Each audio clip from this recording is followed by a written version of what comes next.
Hey guys, so I've had quite a few requests recently to do a follow-up video on the Galaxy S8 or S8 Plus, which we do have here.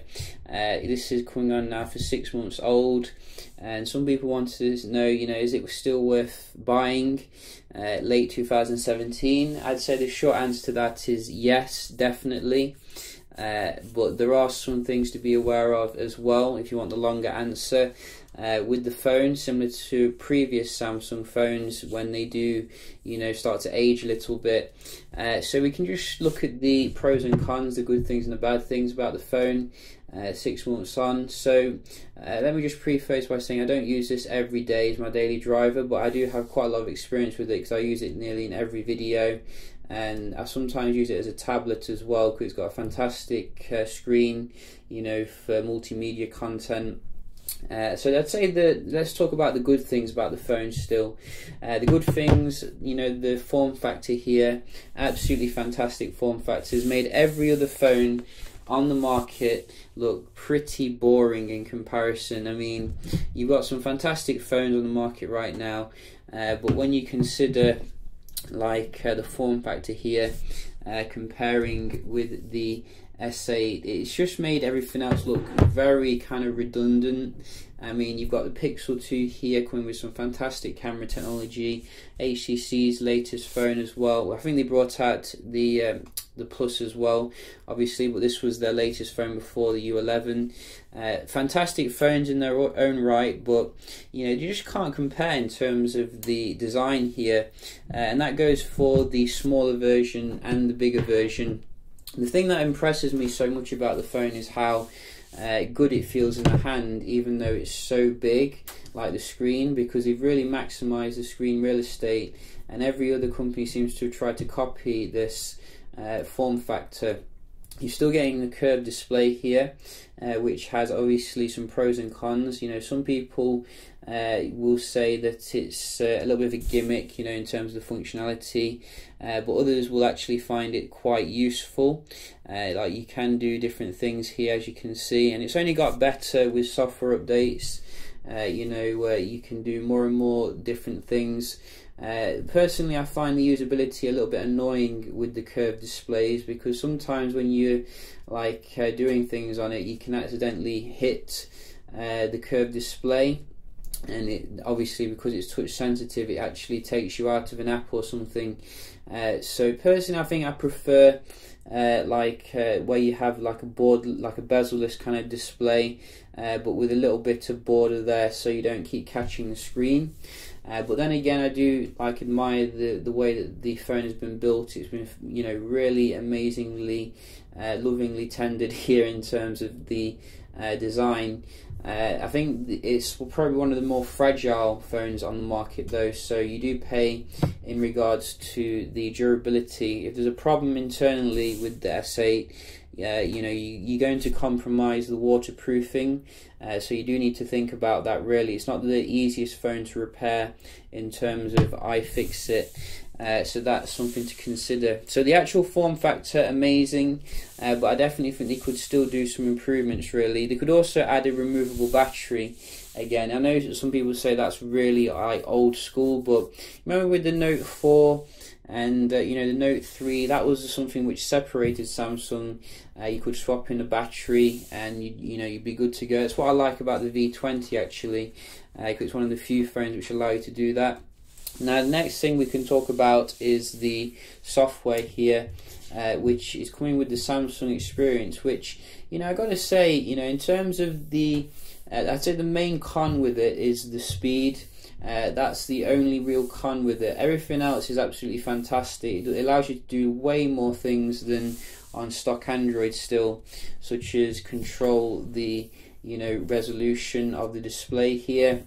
I just don't think you can still do that with your stock Oreo here. Let's just double check, just so I'm not saying the wrong thing. So if you just go into the settings here, you can see you can do some stuff, but you can't change the resolution. So the Samsung experience does give you a unique flavour of Android, which you're not going to get with other manufacturers here. In terms of the software updates, I think we do have an Oreo build for it, but I haven't gotten around to getting it on. Samsung's not the in fact, yes, we're on 7.0. I thought we were on 8 then, but you can see we're still on Android 7.0 officially. They're not the best when it comes to updating the phone, I've noticed. So if you're looking for your fast updates, that's probably another reason to go for the Pixel. But for those of you who know how to root, flash, etc., you can get it on like unofficially, which is quite good. So that's pretty good there. But if you're looking at it in terms of raw speed, I have found that the phone isn't quite as fast as your OnePlus phones. It's not quite as fast as the latest OnePlus 5T as well. I think we are getting the Exynos version here, so it should be quite good really in terms of the speed. But you do notice how it judders now and again when you're doing like the multitasking component. When you're going into the camera, now and again it judders. So it's not horrible, but it's not as smooth as what you get with Pixel, OnePlus or iPhone devices at the end of the day. And that's, I'd say, the main drawback in regards to the software performance. Obviously there is some other drawbacks which are commonly railed against Samsung for. The fingerprint sensor here. Now it's good that they did include one, unlike the iPhone 10, which really feels like it's lacking because it doesn't have one. But it's functionally pretty useless here. I did actually use an S8 for a while, and it put me right off the phone because I couldn't use an effective fingerprint scanner. Kept smudging the camera with fingerprints, so I couldn't use the camera. So it wouldn't have, really harmed them just to put it down here somewhere, just to make it more usable. And I know we have the iris scanner, which he probably wanted to encourage you to try and use, but that isn't a foolproof technology yet. You could wear a mask or something. So I think that's definitely an area that they could improve with the next Samsung flagship, because he still didn't improve it on the Note 8 either.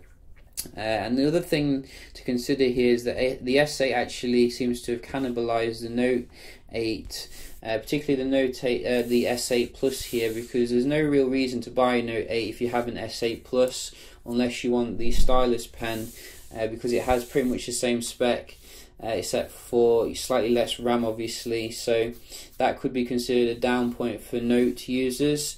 I think that personally Samsung should just have a smaller Samsung Galaxy S series and then the bigger Note series, which has the power user features, removable battery, etc. But I don't think we're probably going to see that next time. So in terms of the other stuff, battery, I can't really comment on it too much because I haven't really used it as a full daily driver of the S8 Plus. But from what I've heard, it's pretty good. In terms of the battery, I've heard that because it's got a bigger battery than the Note 8, it's actually better than the Note 8, and it's slightly smaller screen as well, AMOLED, very efficient processor. I don't think you're going to have any problems with it, and that goes with the smaller one as well. You can look at the battery tests; they seem to be very strong in comparison to some other phones. Now obviously the other thing to consider is the camera here, which in my opinion is still among the best in terms of smartphone cameras.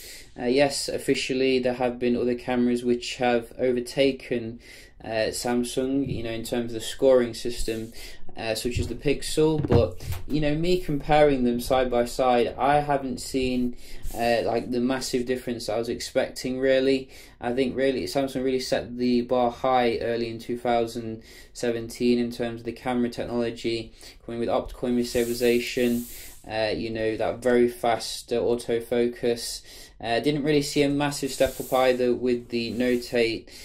So in terms of the camera, you're still getting the best technology here, and not for the highest price, because obviously the S8 and the S8 Plus you can get for a little bit cheaper now than what you're getting with the Pixel 2. So and also the actual experience here, is much more I think well thought out in terms of the UI.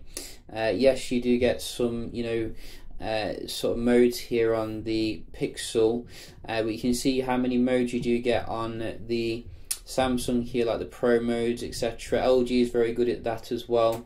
Camera can't focus, but basically you know, you are getting like fantastic software experience as well as the actual camera hardware, so that is something to consider here.